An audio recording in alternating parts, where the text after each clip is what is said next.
All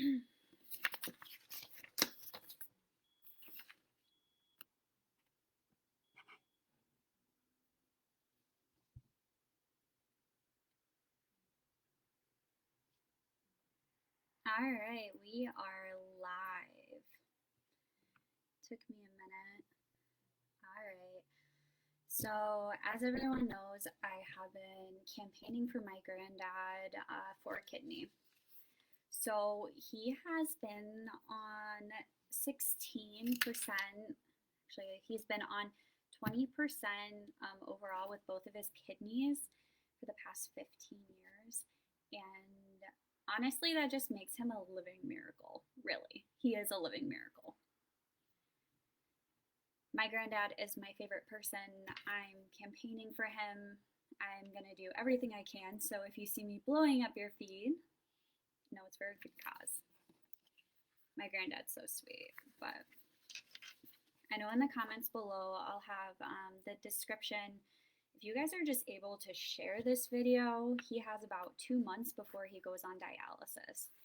And the thing is like he really needs to have a kidney transplant. Unfortunately, none of my family members and I qualify to give him a kidney, because if so, if you read my description, I went to the nearest blood bank clinic and stood in line without an order for about 2 hours until I got an order from a random doctor to get my type-in screen to figure out if I was a match, if I qualify to give my granddad my kidney, because I would have. And he knows this because I talked to him for 45 minutes on the phone. He's very humble. So I obviously am not a match, and neither is any of my family members. That's why I'm reaching out for you guys, to you guys. So he has about a month until he's on dialysis. His kidneys are now at 16% together. So if anyone is unfamiliar with like chronic kidney disease, CKD, he is in stage 5, which is the worst one. So his normal kidneys are supposed to be 60% or above, and he fluctuates at 16% now and even lower. So that's really scary. But he agreed to let me run a campaign for him. It took 45 minutes of just me talking to him and being like, we love you, we care about you, we want to see you get better, because he's still really young. He's just been through a lot. And if you've seen from my post, he is a Vietnam War vet, and those stories he's told me, and honestly everything that he's gone through, which I can only imagine everything he's gone through. And he said, the first thing he said to me was, no one owes me anything. Like, no, I've lived a life and no one owes me anything. And I'm just like, you deserve to live. You deserve to live. Like, you've served our country during a really difficult time. And if you've seen, he actually volunteered at 17 years old to join, like, be a part of the Vietnam War. Everyone else during that time period, they were drafted in. So they didn't have a choice. So I know this is really hard for me to talk about. I'm just gonna try to get through this the best I can without crying. He is our walking miracle. He really is. He is, I don't know if you guys have seen pictures of him, but this is us at our last family reunion, and literally me smothering him as I always do. He calls all of us girls his princesses, and he is just the best. Even during our family reunion, we like he would have to take breaks and stuff because of you know, his medical conditions. And you know, he'll put up this front. When he's there, he is there. Like, he is there 100%. He puts his all there. He tells us amazing stories about his life, and then he's like, oh, like, I'm talking too much, and we're all just sitting there like this. We're like, no, this is so interesting. I was like, you got in how many helicopter crashes? Like, and he would even say, he's like, no one would believe half the stuff that I've gone through, or like the stories I tell. And I'll tell you what, he relives them, like, when he tells them, and you can really tell that. So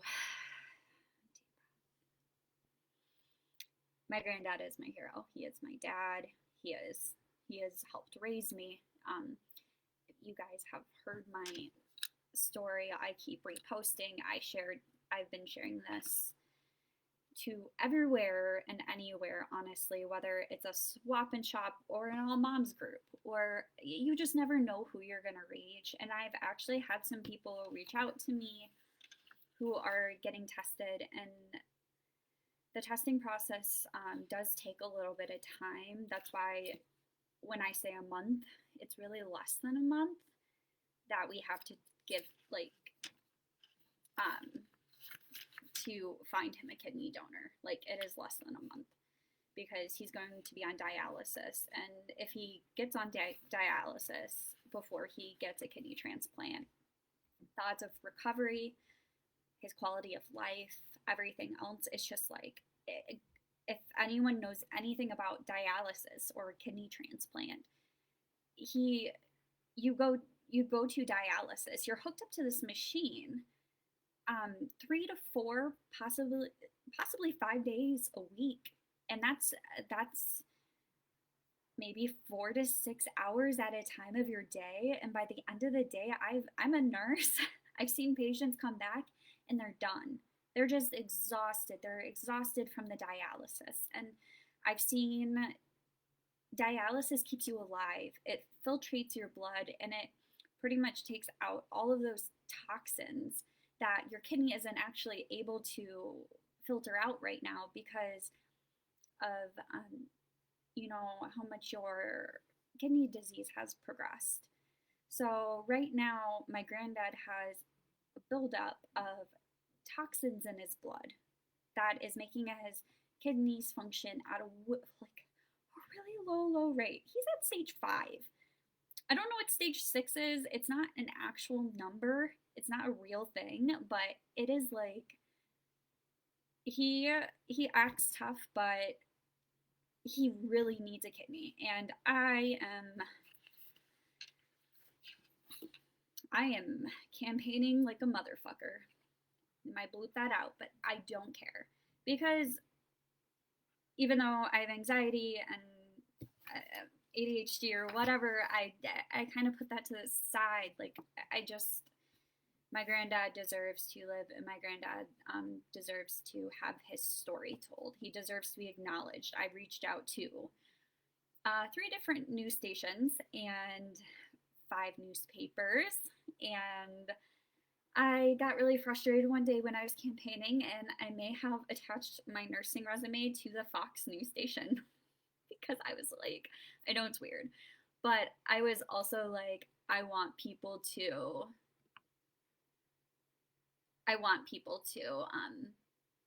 actually, sorry, I'm just looking at this. I want people to actually, like, pay attention. And I'm like, pay attention. I was like, yes, my resume in New York City is on the Fox News, but hey, if they give me a call back, I don't know. I don't care how a story gets out. It's just getting there is the tricky part. Give me 1 second.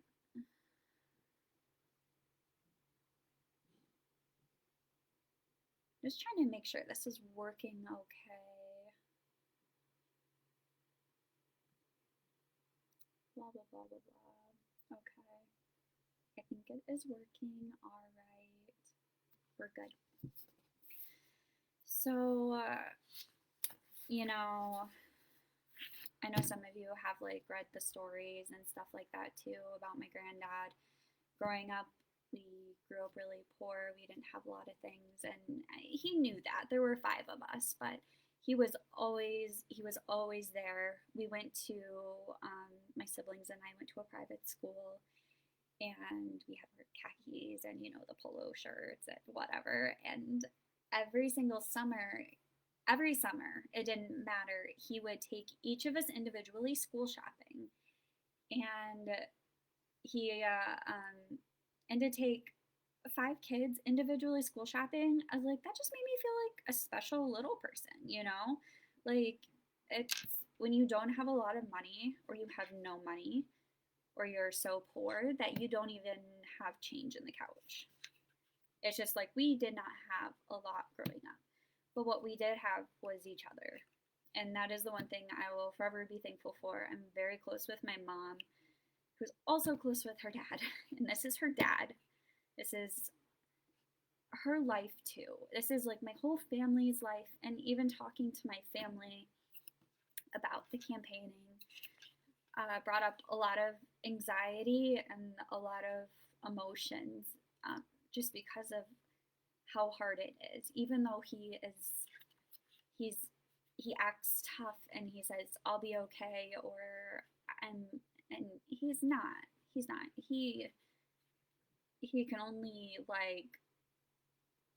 He can only take so much, and that's just the truth. It really is. And we're all doing what we can, and I won't stop until I find a kidney donor for him. Or at least I know that I did everything that I could to help him. So I'm just kind of like looking at my sheet too, because I wrote all sorts of stuff. Some about Taylor Swift too.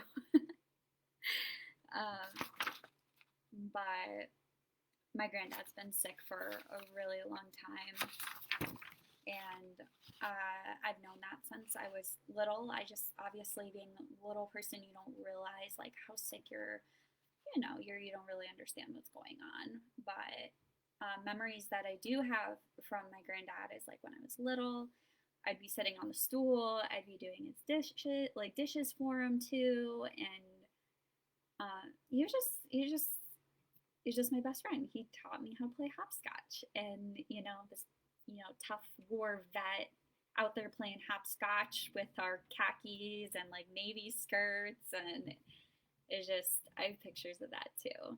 It's so cute. And that's a really, really good memory I have with my granddad. I have a lot of good memories. He used to drive me on just the front, just very slowly around with his motorcycle. And because of him, I got my motorcycle endorsement, and he actually taught me how to ride a motorcycle. And then he surprised me with my childhood motorcycle for when I graduated college, and that was also really amazing. And you guys are just gonna hear all these random things about him. I could go on, my family could go on about how awesome he is. I really hope this video saves, because I have not a clue. Give me 1 second.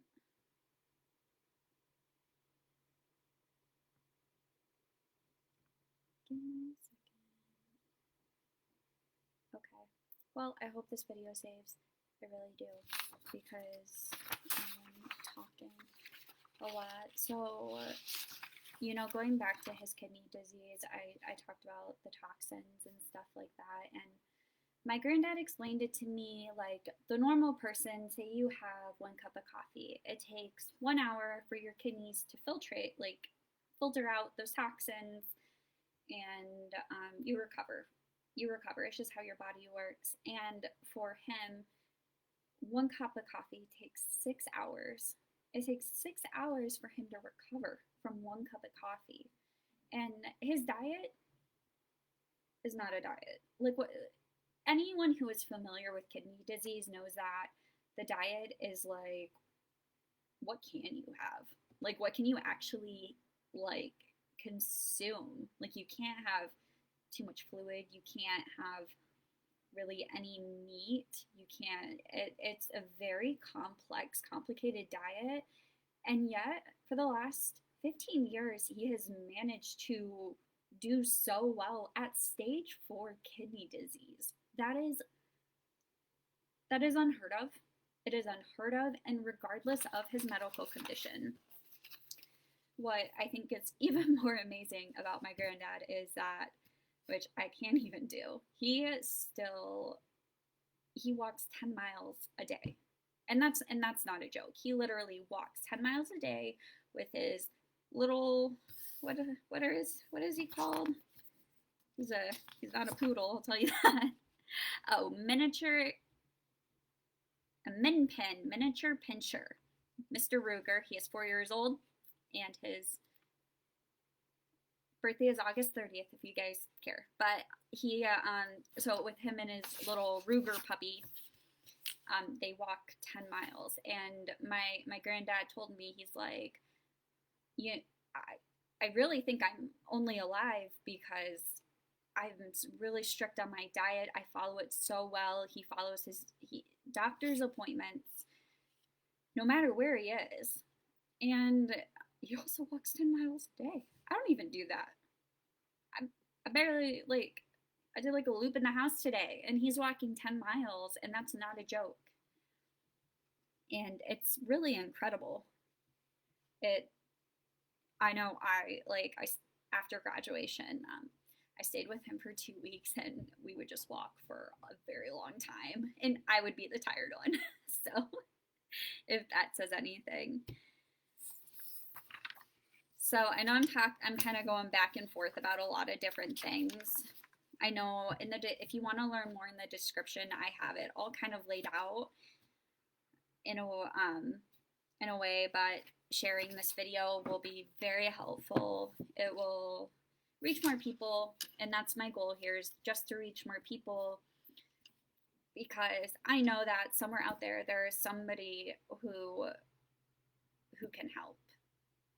And the sooner we find that person, whoever that is, God bless their fucking soul, I know they're there. I know you're there, and I am working on finding you. And everyone here,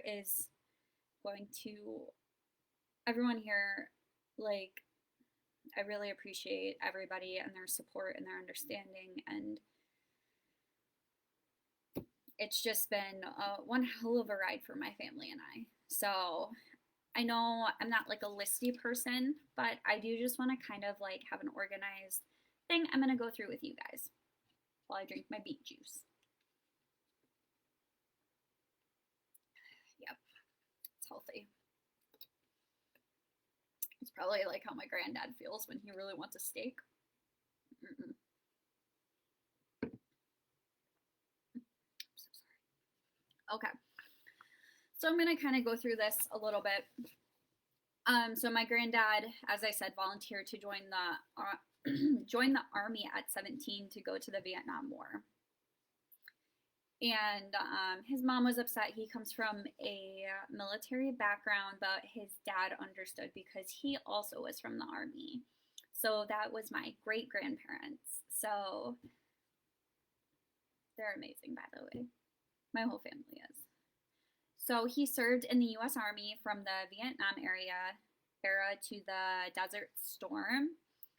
And then in 1940, the Air Force branched off from the Army branch, whatever the heck that means. The Air Force separated from the Army. And he kind of did all sorts of stuff. Me trying to navigate. I had to take a video because I was I can't keep track of all this stuff that you've done. And it's just, it's pretty incredible. I'm 26 and I'm oh my God. So he was an infantry soldier for the vast majority of his career.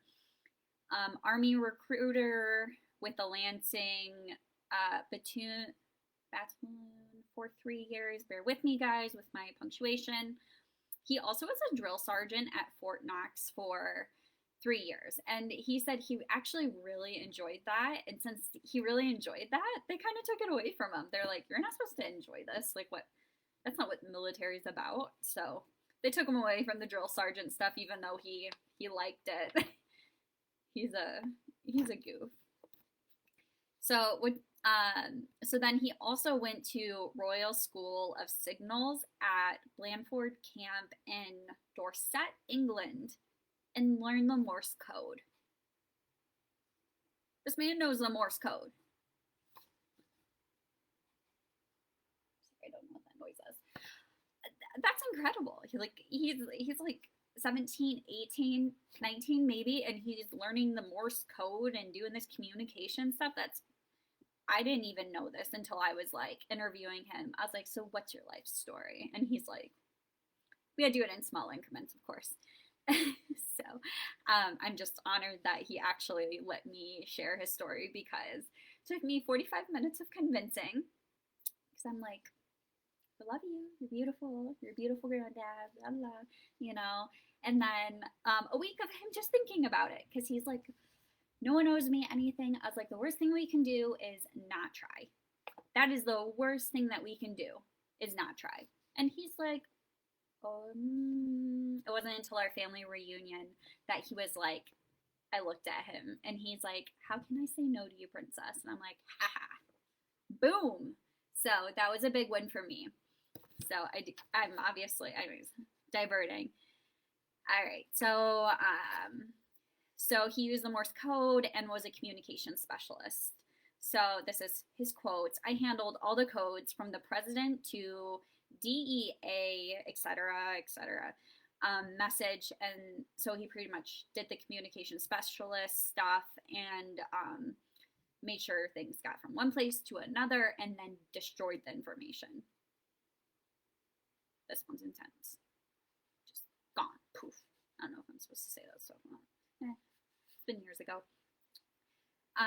So he said he also went to jungle school in Malaysia, Asia. So that's really cool. He's traveled to a lot of different countries. Jungle school. I don't even know what that means, but he went to jungle school. Probably to fight some tigers or some shit. I don't know. He was stationed in Europe, Central, South America, Asia, and the Middle East. He, as he told me, jumped out of an airplane over 100 times. And the reason for this, as he tells us in his story, he's like, you know, my one day of work, I was making $3, which was pretty good back then. He was making $3, and they're like, we will give you $1 extra if you jump out of this airplane. And he's like, oh yeah. He's like, took a couple test runs. My parachute didn't open once. I actually tripped out once. He has all sorts of stories. I'm like, oh my God. I was like, how are you like alive? I was like, what about your kidney disease? Like, what about this airplane? And so he made a total of $4 every day, which is really good back then from what he told me. And he retired out of the Special Forces group as a communications, security, custodian, and weapons specialist. And he did that for 2 years. And this was for all of Asia that he was doing this stuff. He did the surveillance also for 2 years. Something that he did tell me is that when he came back from Vietnam War, he really didn't think he was gonna make it.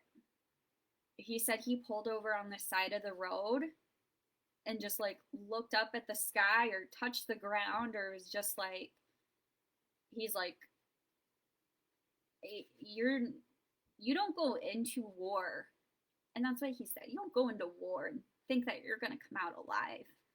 He said the goal is to see how far you can push yourself, see how far you can go to help get the other people there, like to help to help win the war. Like, he is a living, breathing miracle. Whether he wants to talk about it or not, I will brag and I will advocate for him, and I will continue to do that because it is incredible. And I'm only touching on like little things that he's done. So it's like, this is like a glimpse. It's a glimpse into his life. It's not, this is something I've gathered as quickly as I could. Um, when he returned, he obviously suffers from like severe PTSD, anxiety, depression, as a lot of Vietnam War vets do. And the other thing that really like just like touched my heart, which I didn't even know at the time, was like Vietnam War vets, when they came back, you could tell that they were vets because they were pretty much branded. They had very short hair. You could tell them apart from everyone else. And they were shunned, they were spit on, they were treated so poorly. So poorly. If you haven't watched a documentary on Vietnam War, please do and see how these incredible people, my granddad volunteered at 17. I couldn't have done that at 17. And then they come back to the US and they're treated like crap. More than that. That's a nicer way of me saying they were completely shunned and treated so horribly. And the thing that really like touched my heart was like when Vietnam War vets see each other, like my granddad said, they just kind of, put their hand on their shoulder and they're like, welcome home. Like they welcomed each other home because America did not. And that is so heartbreaking. It really is. Yeah, just soak that in a little bit. You go to war and you fight for your country and you come back and you're left with all of these disabilities and his kidney disease. From what I've heard, he wouldn't have this if it wasn't for what he's been through. And that's what really gets me. He is a living, breathing miracle. Whether he will humbly say that or not, I will for him, because I am his granddaughter, but I'm also his advocate. Very driven advocate. So I know he kind of told me what helps him is he goes to support groups with other Vietnam soldiers, but it's still like a daily struggle. I can't imagine, but he doesn't show it, so how would I know how he feels? It's just, it's pretty incredible. And just because of how much his prognosis has progressed to stage 5, and soon he will be on dialysis. He used to travel around in his RV because my family is all over. We're all over. Missouri, Pennsylvania, just Kentucky, somewhere in the South, here, Michigan. It's like he is all over. But he had an RV, and he would go and visit every single one of us individually and just spend time with us, whether it was him and I riding motorcycles together and just going out to eat, going to Walmart. He literally would park in the very, very back lot on purpose. And the reason he did this is because he was like, I was like, I just want to get my exercise in. I want to do this extra thing to help me. And I'm like, wow. So sometimes I will park pretty far away in like honor of my granddad, because I'm like, Granddad would do this.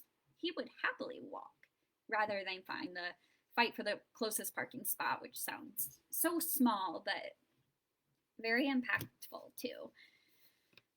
And because of his kidney diagnosis and progression, he had to give up his RV. He had to sell his new motorcycle. He can no longer ride his motorcycle. He is really limited. He wasn't even like, he really shouldn't have gone to our family reunion, but he made it there. So he's trying so hard, and we're all doing the best that we can, and it's really difficult to ask for help. It's difficult to it is difficult to advocate when it's something so close to me. So I'm just asking for shares for anything to help, literally anything. Miracle. That is essentially what this is. You know, when the clock struck 11:11, I used to wish to graduate college. Every time it hit 11:11, that was my wish. I wanted to graduate college. And now every time it hits 11:11, I wish for my granddad to live.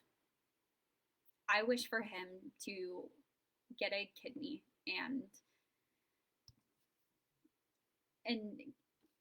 have a little bit of his life back, so he can eat what he wants, so he can get a motorcycle. He literally, like, I asked him, I was like, you know, if you did get a kidney, I was like, what would you do? What would happen if you got a kidney transplant in time before dialysis? And he's like, I just want to see my kids, my grandkids, my great grandbabies, which he has, it just grow up. And he said this was his, what did he say? He said that was his greatest accomplishment in life. That was his greatest accomplishment, was us, was his family. And